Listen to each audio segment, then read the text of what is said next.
Now, the Three Martini Lunch with Greg Corombos and Jim Garrity. And welcome, everyone, to the Thursday edition of the Three Martini Lunch. Ian Tuttle of National Review is in for the vacationing Jim Garrity this week. We have good, bad, and crazy martinis for conservatives today. And Ian, we start with the good, and we start with Newsmax TV. Steve Malzberg, who is also a radio host, hosts a one-hour program on Newsmax TV. And for one of his guests, I believe this was on Wednesday, it was Utah Senator Mike Lee, who is up for re-election this year. He is also one of the most staunch constitutional conservatives in the U.S. Senate. He withheld his endorsement for quite a while in this year's campaign, saying he really liked both Ted Cruz and Marco Rubio. Once Rubio was out, he was fully on board with Ted Cruz, and he has yet to endorse Donald Trump. And for Steve Malzberg, who is a big Trump fan, that's not acceptable. So he decided to challenge Lee on this, and I'm not sure he liked the response that he got. For someone who the Supreme Court and the Constitution is so important, I mean, asking Trump to prove more and more when you know that the alternative is a disaster for the Constitution, I just don't understand why you're not out there, trumpeting Trump. Hey, look, Steve, I get it. You want me to endorse Trump. Well, I don't understand why you're not really well. Yeah. We can get into that if you want. I mean, we can get into the fact that he accused my best friend's father of conspiring to kill JFK. We can go through the fact that he's made some statements that some have identified correctly as religiously intolerant.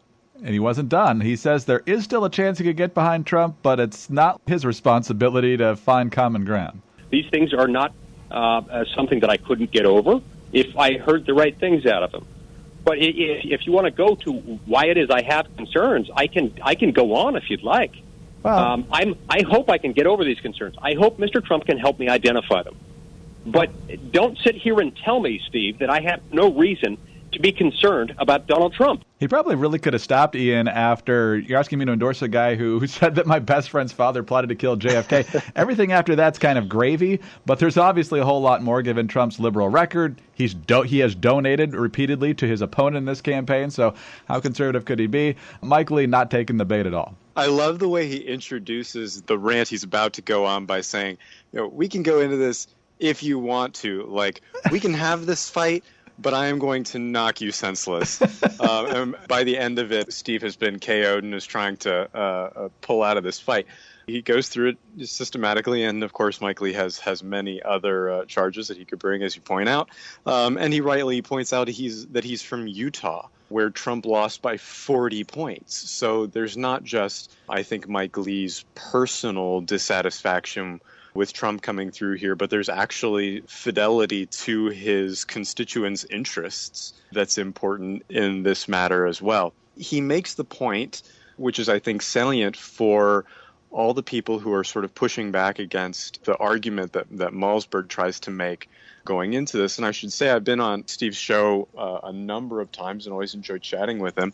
The argument that somehow it's a binary situation is foolish. This is not a 100% turnout country. The pie is not static, as we like to say about the economy. About 1/3 of the country, if that, comes out for a presidential election. If Donald Trump wants to win the presidency, there are 100 million people, literally, that he can pull from. He doesn't need Mike Lee. He doesn't need Ted Cruz. He doesn't need Ian Tuttle. It's go down, et cetera, et cetera. There's a whole swath of voters who've never cast a vote or who have voted for the other side who he can reach out to. But he's failing to do that. Mike Lee is exactly on point here by saying it's the duty of a candidate to prove to the citizens why that candidate should be their preference. This is a country founded on the consent of the governed. The people are the final arbiters. It's not our duty to go out and vote for one guy just because we might like the other less. It's the duty of the candidates to make the case that they deserve our consent to have them in the highest offices. Ian, since Donald Trump became the presumptive nominee, how much time has he spent trying to win over rock-ribbed conservatives as opposed to trying to win over the Bernie contingent. Yeah. I mean, 70-30, 80-20, if that. Rich has a post up on the corner, which I encourage people to take a look at just because of the starkness of the contrast. I think the title is Zilch, Nada, Nil, something like that. Rich just runs down the battleground states, Colorado, Florida, Ohio, Pennsylvania, Virginia, Michigan, etc. Hillary's spending in all of those states something like $20 to $30 million each in May. Trump spent $0. That is a just wildly alarming statistic for anyone who thinks that he's trying to perform the type of outreach that's necessary to actually get elected. Yeah, but Ian, don't forget, he probably did outspend her on hats. So that has an impact as well. That's true. All right, on to the bad martini now, and let's go to the other side of the ballot for this year's presidential election. This is courtesy of ABC 15 in Phoenix. Amid an ongoing investigation into Hillary Clinton's use of email and hours before the public release of the Benghazi report, U.S. Attorney General Loretta Lynch met privately with former President Bill Clinton. The private meeting took place on the west side of Sky Harbor International Airport on board a parked private plane. Former President Clinton was visiting the Phoenix area and arrived to Sky Harbor Monday evening to depart. He was apparently notified that she would be arriving at the airport soon, and he waited for her arrival. They said that at no point, even though that Lynch's office is in charge of the ongoing investigation of Clinton's email server, did they discuss those topics. Quote, "Our conversation was a great deal about grandchildren. It was primarily social, about our travels, and he mentioned golf he played in Phoenix. There was no discussion on any matter pending before the department or any matter pending with any other body. There was no discussion of Benghazi, no discussion of State Department emails. By way of example, I would say it was current news of the day, the Brexit decision, and what it would mean." Ian, given Loretta Lynch's trouble acknowledging reality as we saw in the wake of the Orlando attack, how much credence do you put on the story that Bill Clinton waited around to talk to the Attorney General and they only talked about Brexit, grandkids, and golf? And when I get together with my bookie, I talk about the opera. I mean, come on. Firstly, the whole situation, not this situation at Phoenix, the whole Hillary Clinton email situation has what Hillary refers to when she talks about Citizens United as the appearance of impropriety. So let's start there, that you have the former Secretary of State under a massive high-profile national security investigation, but she's also the Democratic nominee for president, married to a former Democratic president, a former member of a Democratic presidential cabinet whose attorney general is responsible for the investigation and potential prosecution. Any reasonable person might think this raises some questions about how legitimate any investigation could be. And then we get this, then her husband is palling around with the attorney general responsible for the investigation on a private plane. What it says to me is not simply that they are above the law, which we know, because we know Hillary's broken the law. We can assume with reasonable certainty that nothing is going to come of it. It's not just that they're above the law, it's that they know they're above the law and they're flaunting it. If you're Loretta Lynch in that situation, you say, "Hi, Bill, get the heck off this plane. This looks terrible." Even if you have no intention of doing anything, which I'm sure she doesn't, regardless of what the FBI turns up, you know that the optics of this situation are just awful. And she did nothing about it. Likewise, Bill doesn't apparently have the sense to understand that this looks ridiculously sketchy. For neither of them to acknowledge that, for them to to think that this is the type of thing that is acceptable, suggests to me they know there's no one, including the voters, who can hold them accountable, and so they'll just take advantage of it. Who cares? And I think they've got this election in the bag, so there's absolutely no restraint at this point. You see it from the court. You see it in this campaign. You see it from liberals in general, and it's just truly maddening. But as you mentioned, they seem to be getting away with it, and if the rest of this election goes the way it appears, they're going to get away with it for quite a bit longer. So let's move on to more insanity. Not sure. Well, actually, this probably does get pretty close to yesterday's crazy or insane Martini.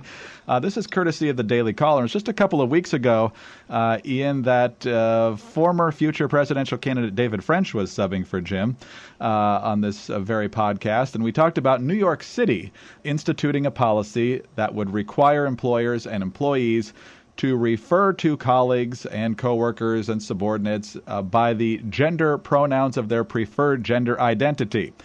The District of Columbia is not about to play second fiddle to this. This is the Daily Caller. Employers and employees in Washington, D.C. are legally prohibited from referring to a transgender employee or coworker by the wrong pronouns or asking personal questions about their gender identity, according to the city's Office of Human Rights.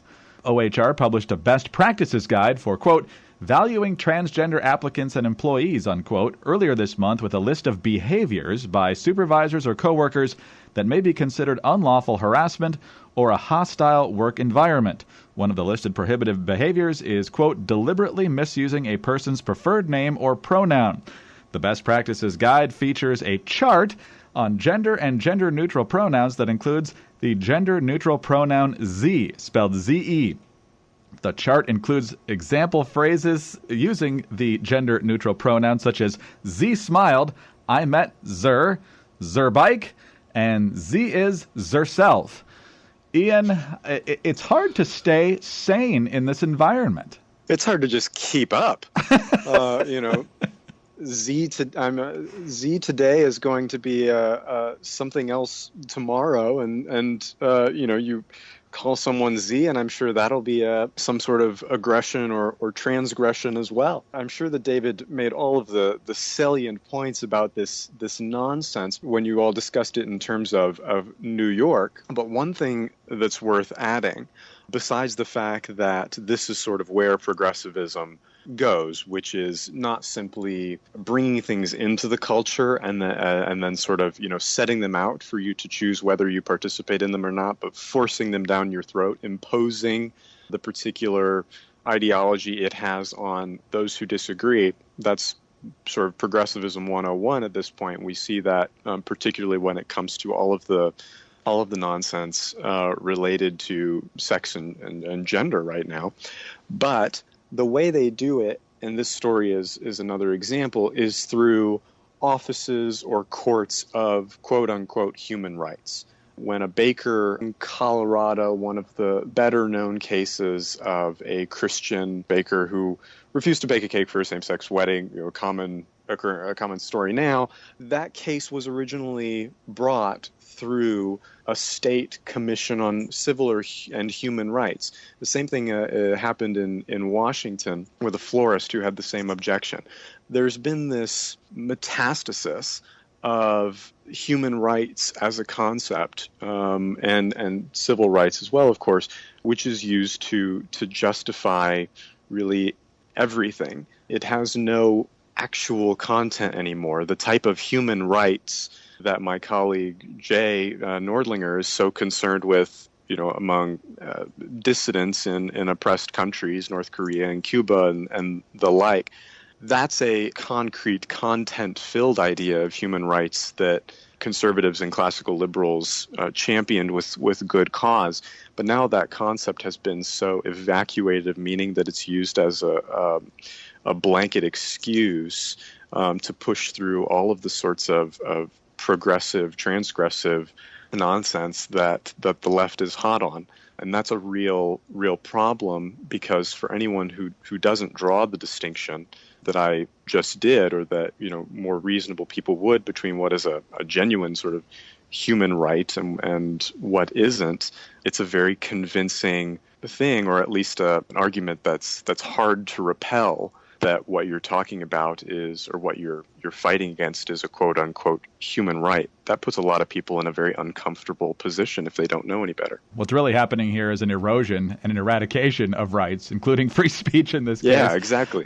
Freedom of religion and so forth. So what they claim is an expansion of human rights is really a crushing of them. On that exciting note, Ian, have a good day, and we'll talk to you tomorrow.